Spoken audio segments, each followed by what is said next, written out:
Hey everyone, we're continuing our series of videos on serpent gods today. It's just a brief examination of their serpent gods and the hidden knowledge they represent. So let's get started. While the name may have originally referred to an actual type of snake, it came to represent one of the most important deities in Mesoamerican mythology. This god was associated with the planet Venus and was usually depicted with the head of a snake and the body of a man or an eagle. Since the early Mesoamerican civilizations lacked a written language, it's hard to say for sure, but the archaeological evidence does seem to indicate that there were several waves of migration coming from the north that brought new technologies and customs to the region. It's entirely possible that Quetzalcoatl represents a real person who emerged during one of those migrations.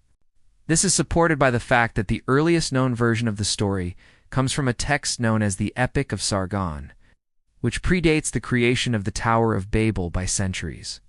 So we can see that the Sumerians had already incorporated the story of Enki into their religion long before the Bible was written. And since he was seen as a teacher and a bringer of civilization, it makes sense that he would eventually become a deity. She was one of the most powerful deities in the pantheon, representing the chaotic forces of nature. He ruled over a vast kingdom in the underworld and was worshipped as a god. Most of what we know about them comes from ancient texts, like the Mahabharata and the Ramayana. However, there's still a lot that's unknown about these mysterious creatures. What little we do know suggests that they were seen as both benevolent and malevolent beings, depending on how they were treated. The Nagas were clearly a significant part of Indian mythology, and their influence can still be seen today in the many temples and statues dedicated to them. The Nagas were known for their wisdom and their ability to grant boons to those who worshipped them. They were also said to be very jealous and would punish anyone who tried to steal their treasure. According to this myth, Tiamat was the mother of all monsters, and she was so powerful that the gods were afraid to confront her. They decided to create a hero named Marduk to slay Tiamat and bring order to the universe. Now, if you enjoyed this video, I highly recommend checking out our previous video on serpent gods. You can click here to watch that one now. Thanks for watching, and we'll see you in the next one. Before doing battle, Marduk made a net and threw it over Tiamat, trapping her in place. He then shot her with an arrow, killing her. From her remains, Marduk created the earth and the sky, and he populated it with the animals and plants. So we can see that Tiamat wasn't just a mindless monster, but a powerful deity with a significant role in the creation of the universe. She was depicted as a fearsome monster with multiple heads, sharp claws and teeth, and the ability to breathe fire. In some myths, she was said to have been slain by the hero Gilgamesh, but in others, she was spared and even deified. He was considered to be one of the most important gods among the Mexica people, so much so that the last king of the Mexica, Humac, claimed to be a direct descendant of Quetzalcoatl. Unlike the previous entries on this list, Enki wasn't technically a serpent god, but he did have close ties to dragons. These beings were half human and half serpent, usually depicted with a human torso and a snake's tail. They were considered to be extremely powerful and knowledgeable, possessing the ability to control the weather and grant wishes. The Nagas were often shown great respect, and their shrines could be found throughout India, even in the royal palaces of kings. In fact, some myths claim that Enki himself was a dragon. He was one of the most important gods in the Sumerian pantheon, often taking a direct role in human affairs. He was credited with creating humanity and bestowing knowledge upon them. According to myth, after the gods created man, they abandoned them because they were too stupid and weak to fend for themselves. But Enki took pity on them and taught them how to survive in the world. He taught them how to fish, how to hunt, and how to make tools. He also gave them the secret knowledge needed to access the hidden power of the universe. This knowledge was known as the Me, or the Word of Enki. It was basically a primer on how the universe worked, and it allowed those who possessed it to perform miracles. As always, if you want to learn more, I highly recommend that you check out the links in the description for each god.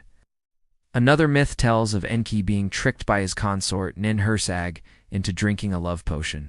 After he drank the potion, Enki became enamored with his own reflection and began neglecting his duties as a god.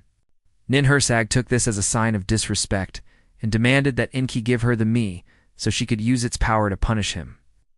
When Enki refused, Ninhursag unleashed a flood upon the earth, killing everything in its path. Only Enki and his sons survived the deluge, and in gratitude for saving his life, Enki gave her the me. She then used its power to heal the earth and restore it to its former glory.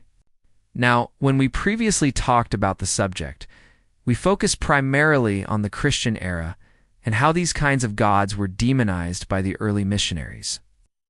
The most popular example being the Aztec Quetzalcoatl, who was demonized as the devil in the 16th century. Oh.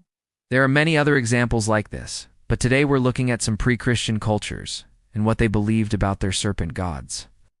Now, just like with the previous video, this isn't meant to be an extensive look into these religions.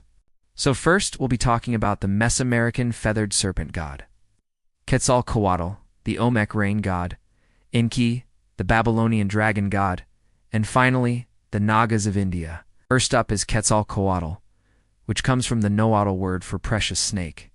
Now, there's some debate over the exact nature of this god, but most scholars agree he was a culture hero who taught mankind the arts of civilization. According to legend, Quetzalcoatl emerged from a cave in the north with maize seeds, which he gave to the people.